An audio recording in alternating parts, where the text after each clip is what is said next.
This year's polarized presidential campaign was already set to be an historic one even before the COVID-19 outbreak. The pandemic has brought with it a new set of challenges for the campaigns of Donald Trump and Joe Biden, and perhaps opportunities for both as well.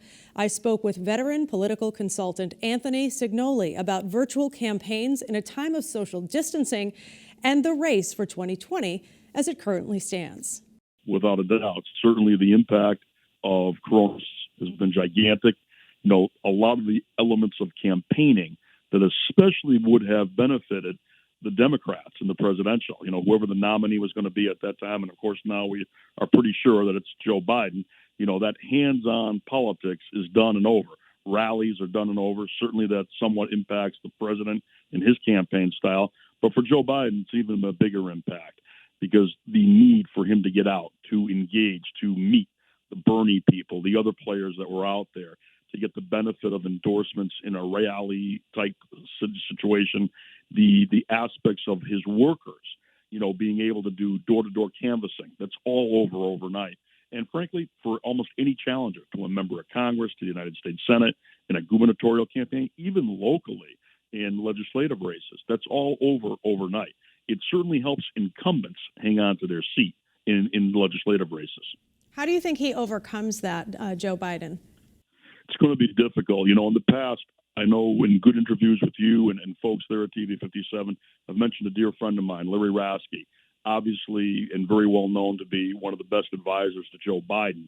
Talk about impact from C-19. Larry passed away 3 weeks ago from the virus. He would have been the guy who would have been saying to Joe Biden right now, Joe, God bless you. I like what you're saying, but you're saying it from the basement every day. You're not saying it from the White House briefing room or the Rose Garden.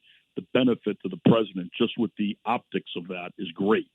Raske would have found some way to say, or, you know, to push some of the other advisors around the vice president to get out there. You've got to find some way to do this. It looks like you're, and I hate to use this vernacular, but it's almost like you're hunkered down in the basement while your opponent is out there, you know, in the field, on the battlefield.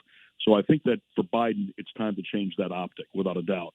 The other thing, my understanding is that he's spending a lot of time on the phones talking to key players, whether it be a Barack Obama or others who have endorsed him, like Kamala Harris, et cetera, those who are in swing states, Michigan, Wisconsin. And he's basically, you know, pushing them, begging them, pleading with them. I'm going to need you to find that way when the moment hits in September or October to mobilize your base, your supporters. They're spending a lot of time on that kind of a ground game going forward. And, of course, the other thing, calling and dialing for dollars. Because right now, the president owns the airwaves and has a superior social media campaign still ongoing. And that was the case even before the virus hit. And when you talk a little bit about, the president's nightly briefings, he does have those nightly briefings. He does have that airtime. Although in the last month, his approval rating, which was highest according to Gallup at the end of March, has slipped. How do you think he's faring there? You know, it's interesting. He's slipped, but what was shocking to a lot of players, and this being conversations I've had with both Democrat and Republican consultants, we were all stunned at how high his approval rating went at the beginning of this. And though it has slipped, it's still not that horrific or that bad. When you look at the larger polling, the Gallup polling, the Quinnipiac polling, Suffolk, those polls that in my business we trust the most, what we're seeing is about an 8 to 9 point spread right now between Biden and Trump. That's with a 4% error margin, Carolee. For them to be that close still right now is somewhat amazing. It really is. I say this in no deference or disparagement to the president, but the last few weeks have not been good overall with the briefings, et cetera. But he's still there. He's being seen by America. It helps him with his base. But for this to be as close as it is right now, that is shocking to a lot of consultants on both sides of the aisle. There should be a wider gap right now. Biden should have a stronger, more positive lead. Maybe that comes once he's able to get out of the basement bunker. But why do you think that is? Why do you think that people are feeling this way? It's a couple of things. You know, it's still Biden's not made that case yet with middle America, especially with women who are open to his argument, are open to leaving their support of the president. Suburban women, rural women in a lot of the key states, Pennsylvania, Wisconsin, Michigan especially. it's interesting. They're ready to not vote for Donald Trump again. They voted for him in 2016. They're willing to make the move, but they want to be reassured by Joe Biden that he's going to be able to be up to this challenge of meeting, what's going to be needed to be done with the economy. Economics are the whole 9 yards with a lot of these voters. And they've got an idea of what they've got with President Trump.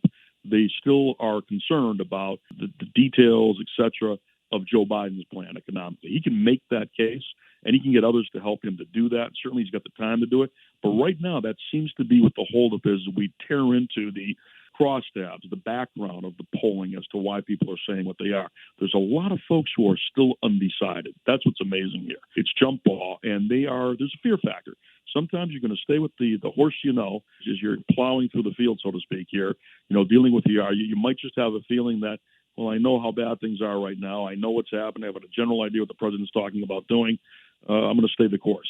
That's one of the things that Biden's got to overcome. The other piece for Trump, if he does open the economy again, open the nation again, even state by state partially, that's got to succeed and work. The gamble he's taking there is gigantic. And I think the Biden people are waiting to see what happens there. If that can actually happen, if the president can start to restore the economy, opening states back up again, that will be a difficult one for Joe Biden to be able to deal with.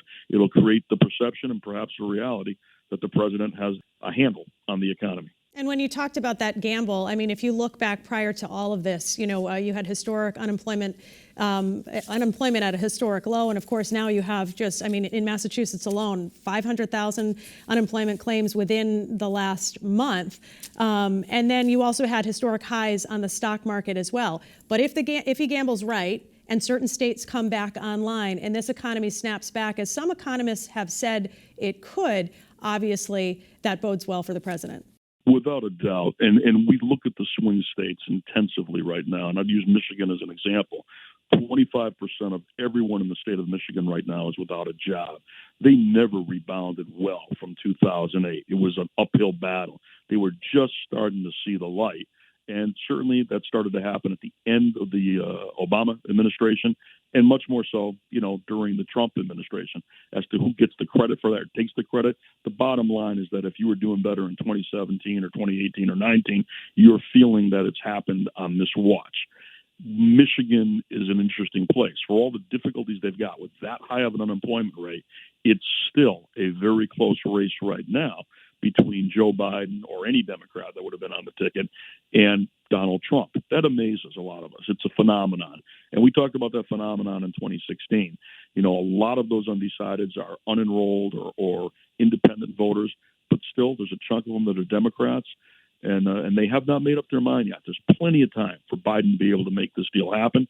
But if Trump's gamble on reopening somehow works, if he can indicate that the economy is on a rebound, and if he can even prognosticate, what the first and second quarters of 2021 might look like, there could be some belief from a lot of people. People want good news, want to believe it. That can be his benefit. A year ago, we were all saying it's going to be the economy that's going to have the major impact on this race.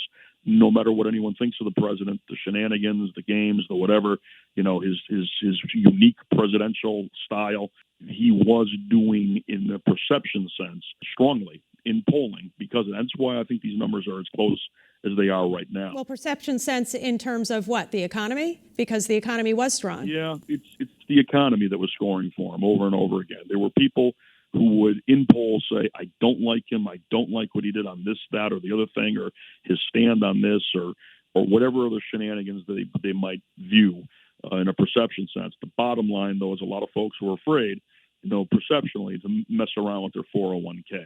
There was a feeling that this incredible economy, the shocking stock market, do you mess with that formula? We don't know what Trump's doing. We don't know if this is Trump. Maybe it's not. But why mess around with it? So that seems to be some of the unique mindset behind some of the polling numbers that we're seeing right now. Biden certainly can turn that around, but it's got to be one heck of a understandable game plan, campaign plan that he puts out there on the economy. We've seen him in the last few weeks attempt to talk about this, especially this past week, but it's still not resonating strongly enough with America just yet. I think the other thing is people really aren't focused on the election. They want their job back. They want to be able to go out of the house without a mask. Yeah. They want people to be healthy. I mean, I think that's a very big thing to overcome as well for Biden, just to be able to be part of the news cycle. Very much so. You're exactly right. Him breaking into the news cycle is difficult.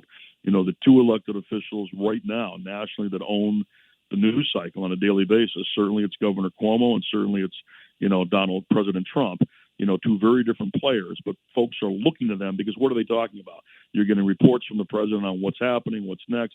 And of course, from Cuomo, you're getting a view of New York City and the realities and what strategies are working or not working. You're right. That's what people are worried about. And even before this, what people were still worried about was, how do I make the college payment? How am I make the mortgage payment? How do I do all that we do? What have we found in this crisis? That there are a heck of a lot of people in the United States of America that would have difficulty putting their hands on $1,000, $10,000 in cash. The lack of savings, the lack of preparedness, it's a majority of America. And it's not just Democrats or Republicans. It depends. It's everybody. It's equal footing there. So you're right. That's what's first and foremost on people's minds. How do I pay for that university or that college a year from now, or the orthodontist bill?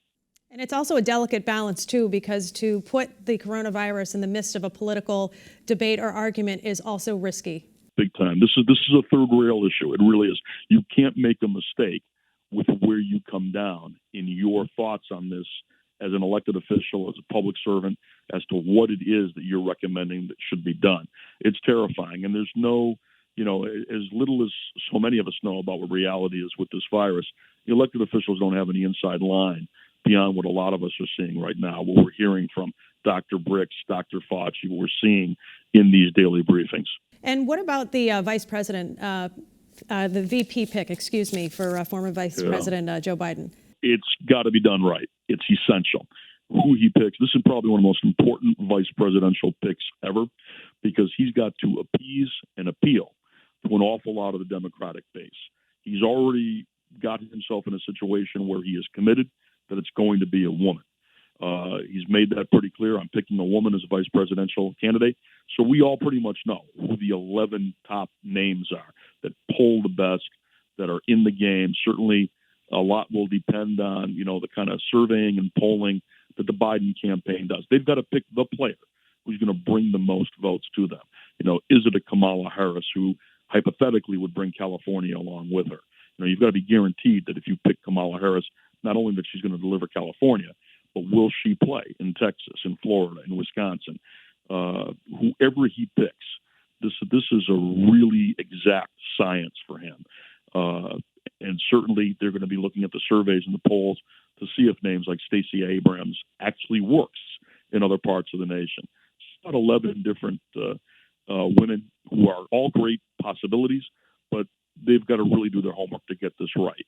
This can't be any kind of a loose mistake at all. It can't be a selection of someone who's not going to bring a lot to the ticket. Also, there's another piece, too, that a lot of people don't think about. Not only does this person have to be palatable to the Bernie people, palatable to the middle, they've got to be someone who can help him to raise money as well. So they'll be looking at that, too. Who brings money? Who brings votes? Who brings other states to the table? Biden can't make a mistake on this. It's got to be exact.